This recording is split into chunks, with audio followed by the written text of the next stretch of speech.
ตัวเป็นยังไงเปิดภาพมาบานนี่เรียบร้อยไอ้แดงเห็ดเป็นยังไงเบื้องนั้นงามเลยบานนี่มุ่งเรียบร้อยหมดเป็นยังไงพอใส่คิวทางนาอีกเนาะทางนี้เป็นยังไงตัวแดงขากเป็นขากไอ้แดงเห็ดตัวพี่น้องเนาะก่อนเมื่อเดี๋ยวกราบทักทายสบายดีสวัสดีเด้อพ่อแม่พี่น้องเมื่อสู่คนว่าจะเป็น FC ฝั่งลาวฝั่งไทยต่างประเทศกันยินดีตอนหักเข้าสู่ซอง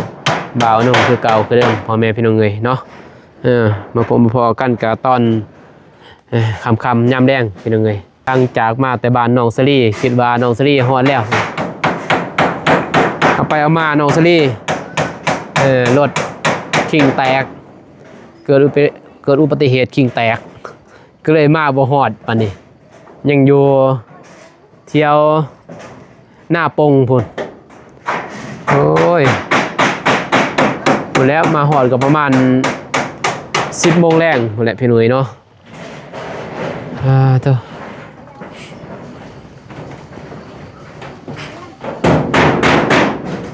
ได้ก่อขึ้นผู้ก่อก็ก่อเนาะผู้แอมก็แอม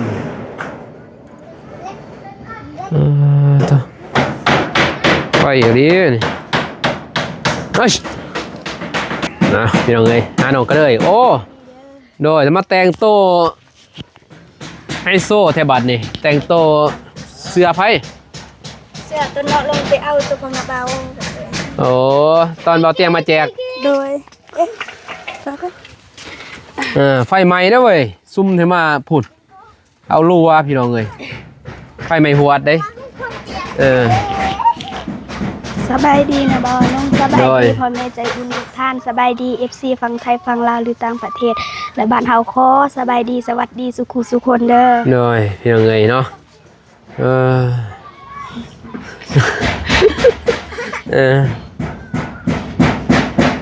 เราตูนมากเลยป่ะมาแล้วเพราะว่ามาแต่ตอนเช้าเลยมาแต่เช้าพุ่นด้วยแต่เพิ่นเมื่อบ่าวไปพุ่นไปเมื่อบ้านพี่น้องเลยเนาะตัวบริมาตอนเช้ามาซื้อคงกินให้พลอยเมย์อยู่บ้านนี่ก็เลยบริมาตอนเช้าให้เราตูนมาก่อนถือว่าไหวเติบเนาะในแดงเห็ดยังบ่ดนดอกแม่นบ่โดยบ่ดนก็แล้วแหละบ้านนี่เฮือนจ้ะยังทิศนาประมาณนั้นทิศสิมาก็แล้วแหละเพราะว่ามันเครื่องก็ครบหมดได้พี่น้องนี่เนาะเครื่องก็สิมีหยังมีแต่คันไดเนาะโดยบ่ซื้อมาครบเลยใหม่เอามาบ่ใหม่เซ็นใหม่เซ็นแอมเบิ่งนี่บ่ฮู้คือกันบ่ฮู้บ่โดยโอเคเจ้าเมืองนึงเขามาใหม่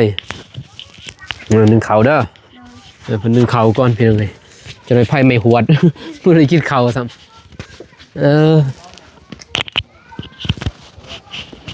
ผู้ดีงามเนาะบอยแดงผู้ดีบ่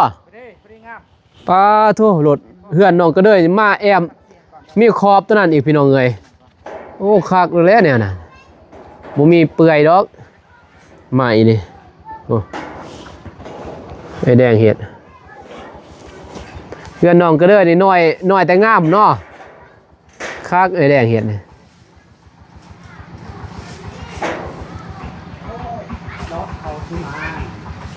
งามมะลิเนี่ยเจ้าพี่น้องเลย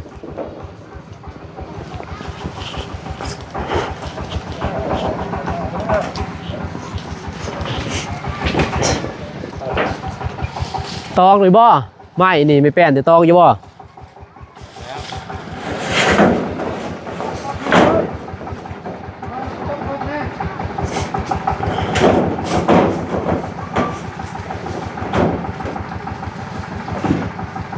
พี่งามเนาะโอ้ขากอะไร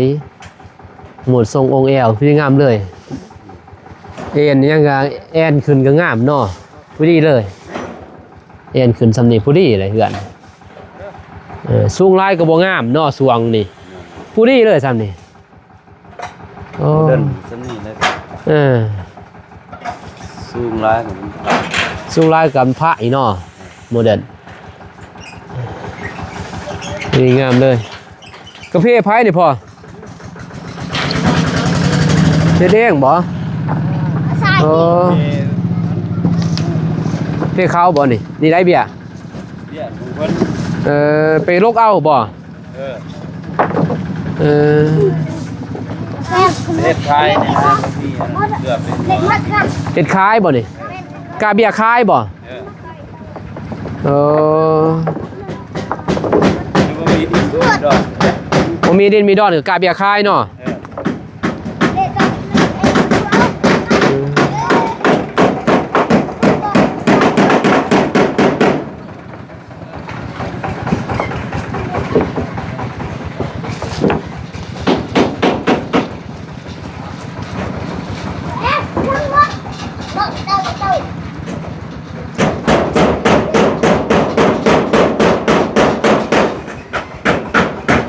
อย่างแต่แอมในเนี่ยหมดไปเลยมีแต่แอมค้างบัดนี้แอมค้างก็แล้วมันยากได้นี่บ่ถึงทิศสิมาก็แล้วพี่น้องเอ้ยเนาะอย่างอีก3 มื้อ4 มื้อแต่นี้ก็แล้วข้างมื้อไอ้แดงเห็นได้80%นึง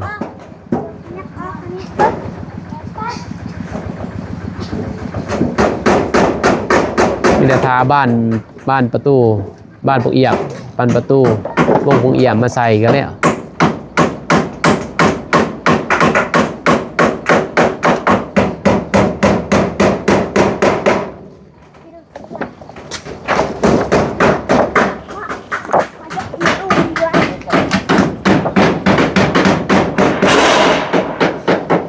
แน่เขาจับประตูเข้ามานี่เออ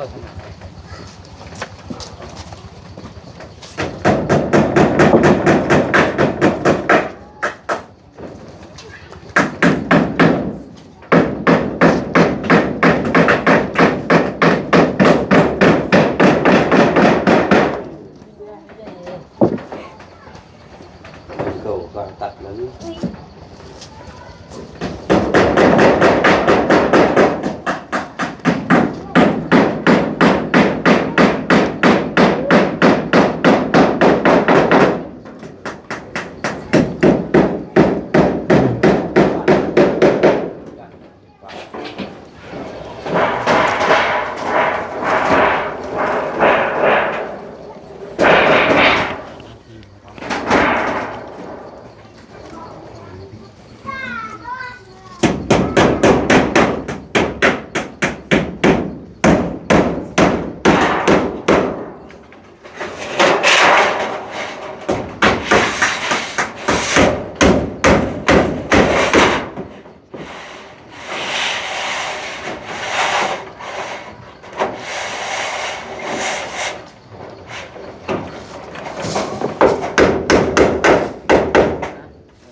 ชอบเลย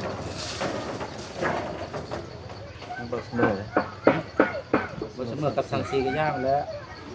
เอาลงตีกันต่อไปนี้ ยังไงก็ต่อแต่หนิมนะยังไงแล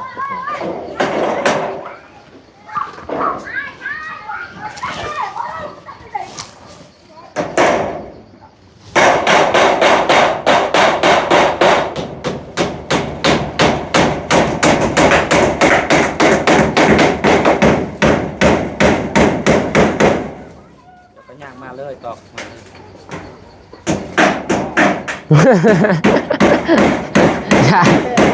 ย่านเนี่ย เย็บไม่แปลน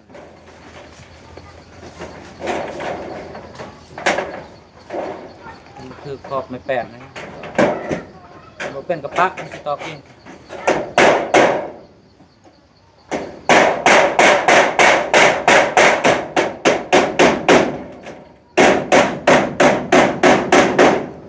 ย่านแล้วเคยตกใหม่ เคยตกบ่ ตอนหน่อย คือเลยย่านเลยยายแดงอีกขัก ชามเถื่อ กุ้งใหม่ทราบเตือ ตายขึ้นชามเถื่อเลย ตายคือ ตอนหน่อยมันปลาเปล่าเพราะว่าแล้วขึ้น เออ ว พุ่นลายเติบบ่ตกอะไรกกมุกมี่ โอ้ กกท้องนั่นนี่โอ้ยลิ้นมักไล่แล้วขึ้นป้าย โดดดองเหรอเออ โอเคเก๋มดมยังบวช เออ จู่อะไรไปมักไล่ด้วยกัน โดดดองเซ้ยน้องกกทอง บ่นำกับซัมลิงหมดแล้วแห่งบวช เออบ่คืดซากกกทองมันนั่นเนาะ แม่มันอ่อน เออฮักโป เอาตัวนอนใส่เด็กตาขึ้นมาอีกครอบนะ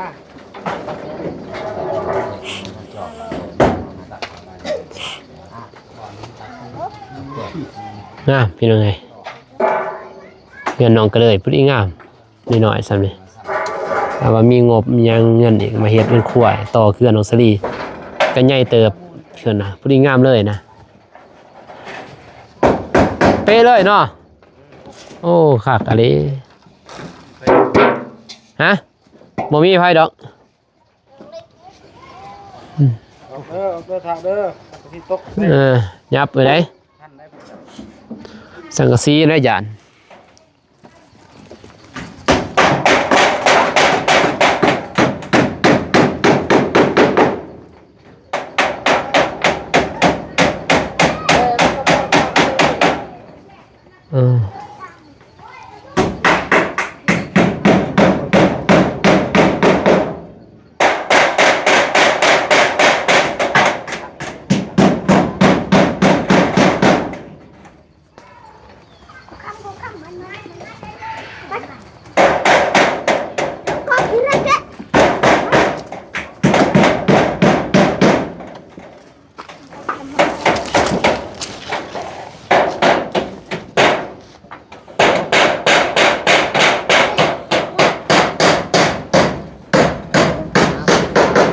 เอาตัวเหย้าอีกนี่เว้ย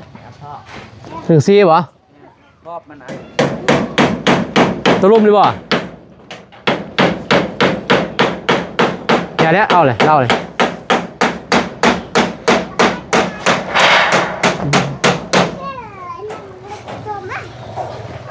ไปหกมาหยกน้ำตัวตั้ง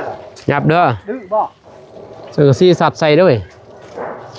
ยานเนี่ยเฮานี่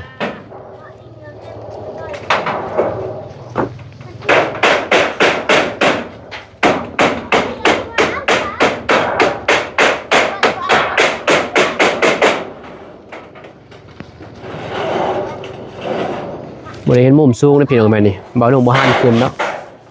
เฮียนจะซ้ำนี่เลย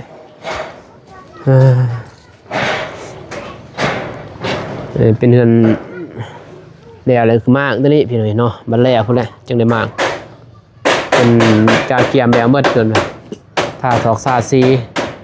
อนามัยครับแน่จึงคอยมาละมาเฮือนเก่าพี่น้องเลยเนาะปูน3 ซอบอันนี้บล็อก50 ก้อนพี่น้องเลยเนาะ50 ก้อนแดงก่อเรียบร้อยก่อเครื่องไว้มานี่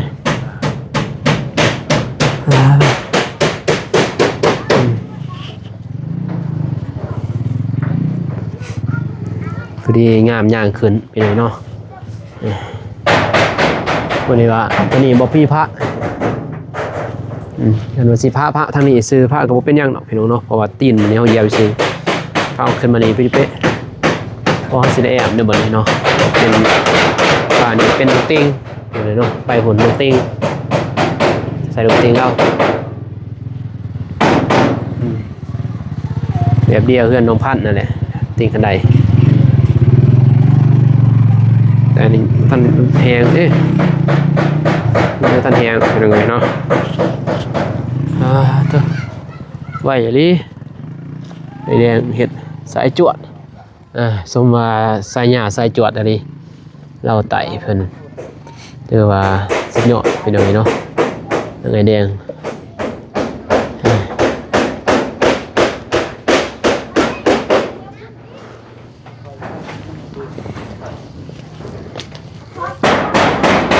หน่อยใหญ่เติบเนาะเพื่อน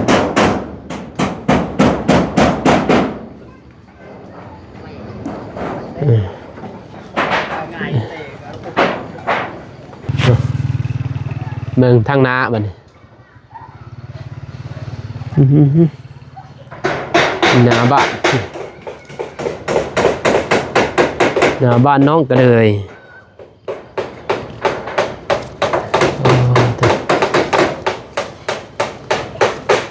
อันบ่บังเพื่อ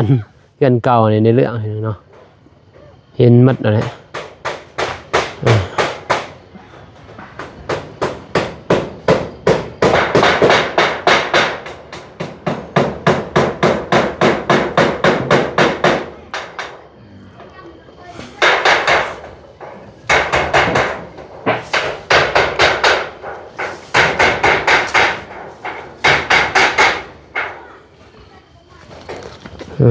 ด้านหน้าตอนนี้ด้านหน้าไปเบื้องด้านล่างเห็นไหมเนาะน้องสไปเบื้องนั้นเบื้องด้านล่างบัดแอมพนโอคักอะไรห้องน้ำนี่แหละพี่น้องเนาะมัน FC ว่าเฮ็ดเบื้องนี้ห้องน้ำเพิ่นนะเพื่อนครัวเพิ่นเฮ็ดก็ออกมาแล้วก็ทางนี้เอาพี่น้องเนาะมุ่งทางนั้นเอาไกลๆห้องน้ำเลยมันจังบ่เปื้องเพิ่นนะเบื้องนั้นก็ไหวปลูกผักปลูกหญ้าพี่น้องเนาะปลูกผักสวนครัวเพิ่นว่าทำไมกินเพราะว่าทางนี้ก็เป็นพี่น้องเนาะด้านนี้ก็ได้เฮ็ดสวนครัวโอ้ตัว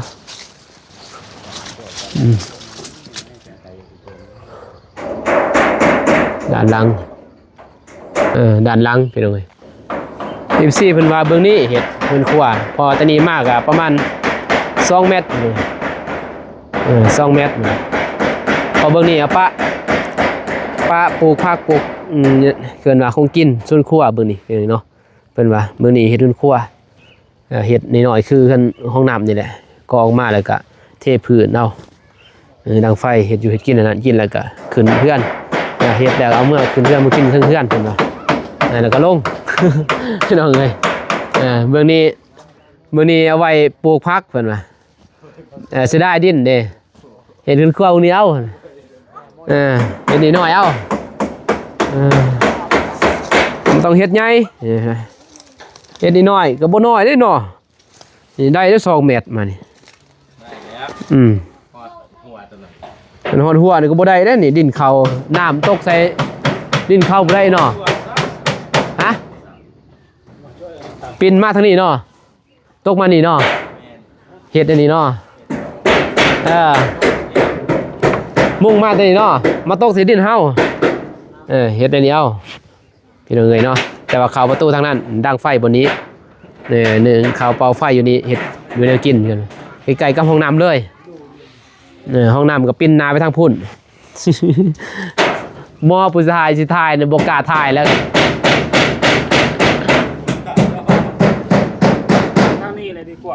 ห้องน้ำก็เพื่อนครัวอยู่ไกลกันนี่มอหนึ่งเขาวันนี้มันมอนั่นยังถ่ายบ่ห้านถ่ายอันเจ็บท้องนักๆเนี่ยบ่ห้านถ่ายเลยได้เสียงนั่ง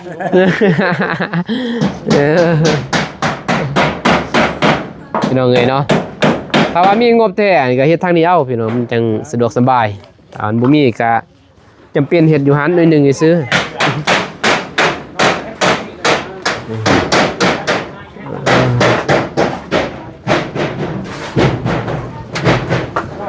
ก็เลยป่ะนี่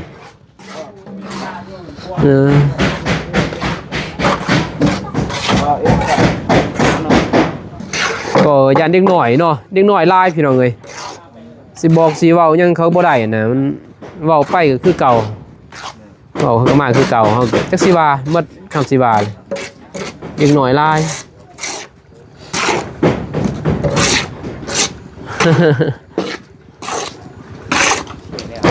ด้วยแล้วเนี่ยประมาณ3 มื้อ 4 มื้อนี่ก็ยันแล้วจ้ะ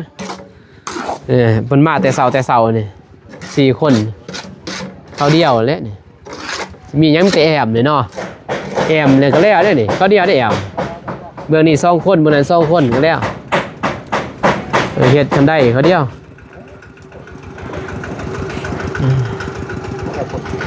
มาแต่สวน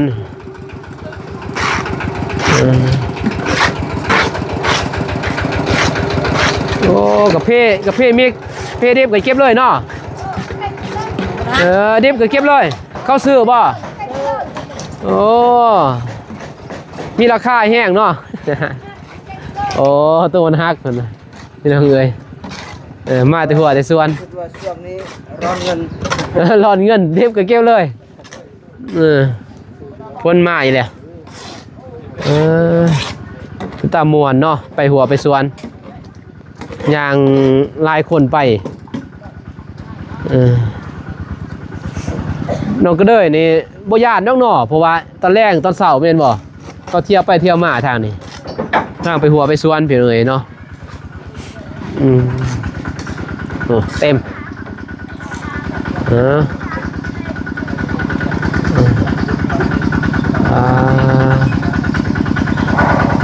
นั่นไง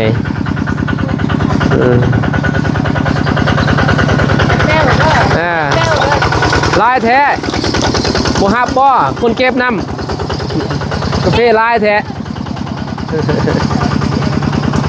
โอ้มักลายสอบปุ่นเนาะเข้าเดียวแต่ว่ากาแฟนี่โลเท่าไหร่น้องก็เลยโดยโลเท่าไหร่โดยโล8,000บ่โอ้กับบ่แพงปานใดเนาะยังบ่ทันขึ้นแม่นบ่กาแฟล้นตัวมันล้นเนาะโอ้มันสุกไว้เนาะสุกลายเนาะ บนชุกกะตัว โอ้มันล้นลงหั่น โดยมันฝนตอนฝนมัน โอ้ก็มันหัก โดย มาลายแท้มันหักจนเป็น5-6กระสอบเป็นต้นเด้ ว่าแม่น่าค่ะความเพื่อนนะฮะกะคือสิมันสุกแล้ว สุกแล้วหั่น โดยเขาอิ่วเลยค่ะ อิ่วบ่ สิอิ่วโดย โอ้เก็บอิ่วเอานี่ก็ได้อะเด้ แต่เขาก็อิ่วเสียได้เลย อิ่วนี่ได้หลายกว่านั่นเด้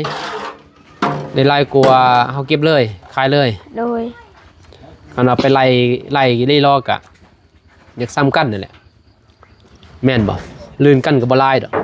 ประมาณ4-5ล้าน บูฮูกัน เพราะว่าเฮาอิ่วนี่เฮากินเลยมันหมดไวฮะ กาแฟ กาแฟถ้าว่าเขาแม่นะเฮาอิ่วนี่บ่ได้หมดไวบอกผิดคันเฮาอิ่วนี่เฮาไว้เป็นก้อนเนาะ โดย ถ้าเฮาเก็บนี่กินเลยพี่หน่อยหมดไวก็เลยว่าผู้ใดมีแนวหนึงเข้ากับอิ่วคือว่าคือเบานุ่งนี่บ่ได้อิ่วถ้าผู้ใดมีแนวหนึงก็อิ่วแล้วก็ผู้ใดมีคนเนาะอยู่ในครอบครัวหลายแม่นบ่ โดย เข้ากับอิ่วเพราะอิ่วมันสิได้เป็นก้อนนั่นนะพี่น้องเอ้ยเนาะคือว่าส่วนตัวนี้นี่สมมุติได้20สมมุติรวมหมดได้20ถ้าเฮาเก็บขายเลยได้20แม่นบ่ โดย คันได้20นี่ยังเหลือนำเฮาบ่เกินประมาณ10ล้านเนาะกินไปได้10ล้านกินครึ่งหนึงน้อยแดงเนาะยังครึ่งหนึงเด้อแบบเดียวนั่นแหละถ้าว่าเฮาอิ่วพี่น้อยเนาะกาแฟคันเฮาอิ่วนี่เฮาได้20เกินว่าในส่วนนี้เฮาก็ได้20แม่นบ่เต็มเลย โดย แต่ว่าเอาเงินตอนนั้นไปกินไปหาเงินใหม่มากินแม่นบ่ โดย สิไปหาจ้างต่อ ให้เงินตอนนั้นได้เป็นก้อนคือว่าในเรื่องก็ย้อนยังเขาได้เฮือนได้ซ่านก็ย้อนว่าแนวนั้นเนาะ โดย เขาอิ่วค่าบัดเดียมได้เป็นก้อนแล้วก็จึงได้เฮือนคันว่าเฮาบ่อิ่วนี่เฮาขายเลยเฮากินเลยตลอดพี่น้องเนาะมีเงินเฮาก็ซื้อนั่นซื้อนี่นะคือเว้าน้องนี่ต้องได้จ้างเขานี่บ่มีคนนี่จ้าบ่ โดย ส่วนน้อยเดียวบ่ได้จ้างหมู่บ่ได้หยัง โดย เฮ็ดเรือแต่เรือแต้นใส่พอกใส่พุยลงทุนบัดจ้างหมู่อีกเก็บจ้างหมู่เสียหญ้ามาไล่บ่ได้หยัง คันว่าเฮาไปเสียเองเฮ็ดเองนี่ก็พอได้พี่น้อยเนาะเรื่องกาแฟถ้ามันเฮ็ดลายสำใดก็แฮงเฮาทุกสำนักแม่นบ่ โดย แต่คนลายนี่ใครแน่เอาไปไล่ค่าให้งานนี่บ่ได้ไล่เด้คนลายก็แบบสามัคคีเอา cao được mồi cao mồi phải đại cao mồi số 3 ít qua lên mình cái đàn dìm lên tới không dám đây cả cái đàn là con ngốc bao bì สิก็พี่น้องเอ้ยเนาะ rồi chặt bạc เฮ็ดทันใดสูงเพื่อนน้องพันสูงเท่าใดเด้ตามเบิ่งนี่แมตได้บ่แมตหนึ่งเพื่อนน้องบ้องเท่าใดจักแมตสูง เงินน้องบองเม็ดlà đi 2 mét ตีนคันได้ได ตีนกันได้ แต่ตีนคันได้ขึ้นนี่ได แม่น จังแมต2 เม็ดแปด เม็ด8 เฮ้ยเม็ดแปด สูงเอง มันสูงไดเม็ด ขึ้นมาอันนั้นใส่ข้าง เม็ด สูง เม็ดแปด แต่นี่ไดแต่ดินนี่ เออ ฮอดพี่บ่เม็ด8พี่เด้คันได้ได แปดแล้ว2เม็ดก็ลืมคือกันประมาณนั้นเลยนะ คันได้ได แม่น ได้บ่ก่อนเบิ่งคือประมาณ80นี่เนาะ โอ้กันได้เห็นบ่ฮอเขาบอกใส่ขี้ดินขึ้นมา บ่ ข้าง บ่กันได้นะ เขา2เม็ด ตัวนี่อันแต่ขี้ดิน5ข้างนี่ประมาณ2เมตรกันน้องบองเนาะ แม่น แต่ว่าตัวนี้ประมาณ80เป็นบ่ ประมาณ2เม็ดเลย ต้องไม่เศร้าจะแทบอ๋อโธ่สูงนี่เนาะ2เมตรเศร้าพี่น้องก็แล้วนี่กลับเลยเนาะมื้ออื่นพุ่นแหล้ว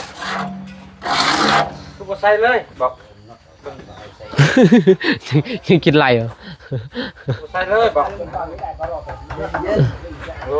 แต่มันเย็น มันหอนเป็นเนาะก็อยู่ว่าดิ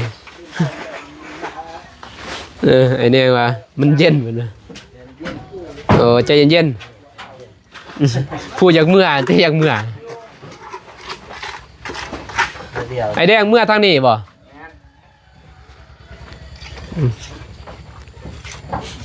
ได้อยู่รุ่นนี้ก็รุ่นก็ เพราะว่าไอแดงถือรถตกเนาะรถตกไปจับบ่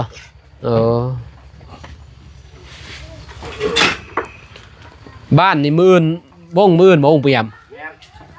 มันเลยบ่ มัดเลยเพราะมันเฮ็ดมือ มันหกบ่ เพราะว่านี่มันรีบไป มัน6อันเลยเนาะ6วงเลยพี่น้องเพราะว่า FC ว่าก็ใส่กันหน้าต่างพี่เนาะเพราะมีผู้ใหญ่เพิ่นแล้วพี่น้องเนาะว่าน้องก็แจ้งเลยมีทางแม่เพิ่นอยู่พังไทยนั่นแหละพี่น้องเนาะเพิ่นที่ซอยค่างบค่าเฮือนนี่แหละทุกสิ่งทุกอย่างเกินว่าเรื่องค่าสร้างนี่แหละสังกะสีน้ำแน่เป็นพวกสิ่งของก็ได้แม่นหมดแล้วก็วงปงเอี่ยมเกินว่าเบื้องนี้กับเบื้องพุ่น2วงเพิ่นอีกหับพี่น้อยเนาะแต่เบื้องนี้นี่ทางเบาน่งเบื้องนี้พี่เนาะทางเบาน่งเกินว่าทางพอทางพอแบะกับเมทวนเพิ่นพี่เนาะอยู่เบเยียมเบาน่งซื้อวงปงเอี่ยมตัวนี้ตัวนี้ทางแม่หักน้องก็เลยเนาะอยู่พังไทยเพิ่นหับคันบ่ใส่บ่ได้พี่บ่งาม FC ก็บ่งามบ่นุ่งก็บ่งามพี่น้องเนาะ ต้องได้ใส่นะเวลานั้นเฮาก็เปิดออกอย่าบ่ยามตอนเว้นเปิดออกอันว่ายามพ้นตกเฮาก็อัดอย่าบ่ โดย พอยันพระเขา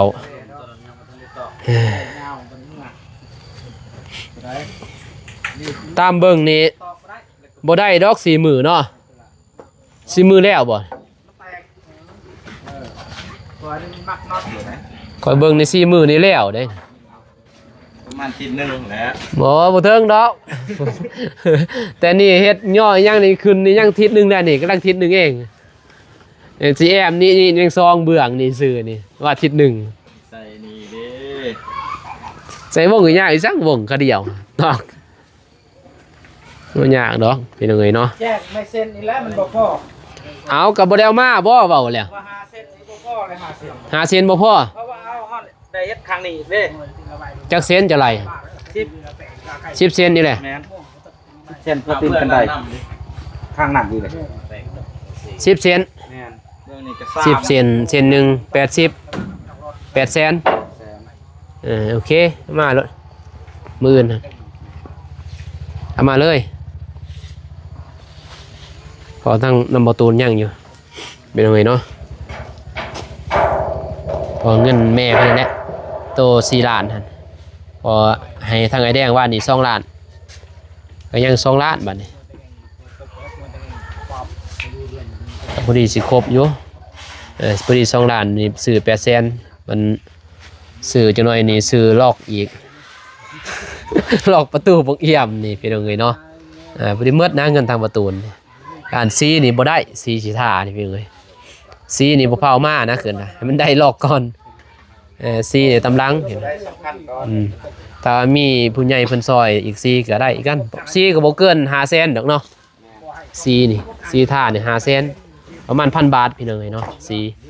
ซีท่าประตูปงเอี่ยมนี่แหละก็ติท่าเซายังนี่ซื้อสีแดงเอาเฮ็ดแบบสีแดงบ่แล้วขอบสีขาวเฮ็ดให้มันงามเบิ่งเฮือนน้องก็เลยนี่พี่น้องเอ้ยถ้ามีงบได้ประมาณ1,000 บาทเนาะซื้อสีขาวเฮ็ดขอบสีขาวงามเด้อ ยิงตาม งามได้เห็นเฮือนน้องพันธุ์ ได้งาม ใส่สีขาวเนาะผ้า น้องเลยงามเลยนะมัน มันอ่านเมื่อ เป็นยังไงโอ้บ่ใส่เพียกบ่ นั่งอยู่โดนไปอัดกระเอาไปเลยเว้ย เอ้ย ถือปูนหมดแล้วหัน พูดสิแข้งก่อนแล้ว คือบ่อัดบ่แล้วโป้มเอาบ่จะโป้มบ่ แต่ โดยมันแตกเนาะ น้ำโป้มบ่น้ำประปาติ โดยเขาพูดมันแหละแต่มีกองเตือน เอานั่นแหละหัด ก่อนลายเก่า ระวังได้ปล่อยสิ แข้งกึ่งเด้งเลยเนี่ยเป็นยังไงเนาะมีแต่ซื้อมื่นแล้วให้แดงออกมาเลยไม่เซ็นละ800,000เป็นยังไงเนาะ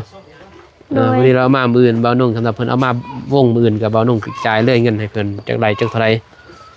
เสียให้เป็นรายละเอียดก่อน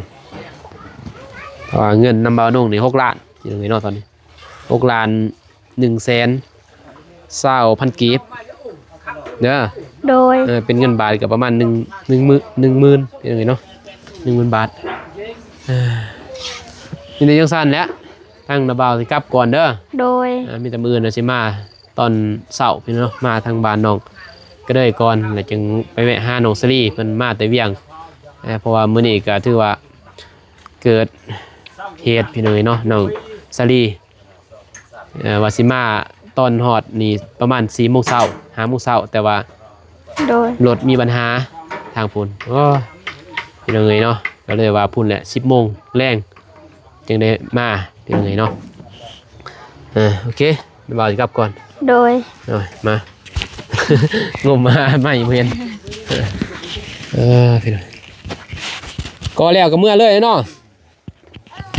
น่าจะพ่ออยู่ติเนาะสายบ่ว่าติบ่พ่อถึงเทเลยได้ นี่ก็เอาดินคุณดินแค่นี้ใส่ก่อน น่าสิพ่ออยู่เนาะคันบ่พ่อจังว่ากันไหมซื้อไหมซ้ำสอบหนึงอีกเนาะบ่พ่อสิซื้อใหม่สอบหนึงสอบละแสนนี่พี่น้องเอ้ย200,000ถ้าเฮาใส่เป็นโหลดเป็นบ่วงครึ่งบ่วงหันเรือไปซื้อเครื่องบ่วงได้แต่ว่าต้องเอารถเบิ่งกันบ่พอสิซื้อเครื่องบ่วงเอา200,000เนาะไปซื้ออยู่บนบ่อน้องซื้อกับบ่อตูนนั่นแหละซื้อมาจนเรือเลยเรือไปซื้อน้ำน้องบ้องบ่เสียดายน้องบ้องก็เรือลายเด้พี่น้องบ้องไปซื้อน้ำเพิ่นบ่แต่ว่าผู้ใหญ่เพิ่นซอยทางนั้นแต่ว่าเบิ่งกันว่าบ่ซื้อก็ถามผู้ใหญ่เพิ่นถ้าผู้ใหญ่เพิ่นว่าเอาไปเนาะประมาณสอบหนึงก็พอแม่นบ่ก็เอาน้องบ้องทำสอบหนึงก็น่าจะพอพี่น้องเอ้ยเนาะโอเคพี่น้องเอ้ยเนาะบ้านน้องก็สิเดินทางกลับก่อนบัดนี้พอมันค่ำแล้ว4:00 น 5:00 นพี่น้องเอ้ยเนาะพอกันใหม่คลิปหน้าพุ่นแหละคลิปนี้บ้านน้องก็กราบขอบพระคุณทางผู้ใหญ่ใจบุญและ FC ทุกท่านที่เข้ามาติดตามรับชมถือว่าเฮือนน้องก็เลยกลับไปคืบหน้าไปหลายอย่างพี่น้องเนาะมื้อนี้เปลี่ยนแปลงหลายอย่างยังอีกบ่ดนก็น่าจะสำเร็จพี่น้องเอ้ยเนาะทางน้องก็เลยก็ถือว่าพันสิเป็นจริงแล้วพี่น้องเนาะเพราะว่ายังแต่แอมบัดนี้กับคันได้พี่น้องเนาะก็ถือว่าแล้วเพราะว่ามุ่งก็แล้วหมดเด้พี่น้องเอ้ยเนาะเอาคลิปนี้บ่าวนุ่งขอจบเพียงเท่านี้ก่อนพ่อแม่พี่น้องก็ขออวยพรให้ทั้ง FC และผู้ใหญ่ใจบุญทุกท่านจงมีแต่ความสุขความเจริญเด้อปรารถนา สิ่งใดขอให้ได้สิ่งนั้นดังสมปรารถนาความเจ็บจะได้ความไข่อยู่สิมีขอให้ห่างไรมีลำลับรวยๆเฮงๆปังๆตลอดปีตลอดศาสตร์เด้ออย่าเจ็บอย่าจนพร้อมขอบความครัวสาธุเป็นเงยเนาะก็ขอบใจทางผู้ใหญ่ใจบุญและFCทุกท่านที่เขามาเบิ่งและบอกขามโฆษณาเบานุ่งก็ขอบใจหลายพี่น้อยเนาะพอๆกันใหม่คลิปหน้าคลิปนี้ขอกล่าวคำว่าสบายดีเด้อพี่น้องเอ้ยไปบ๊ายบาย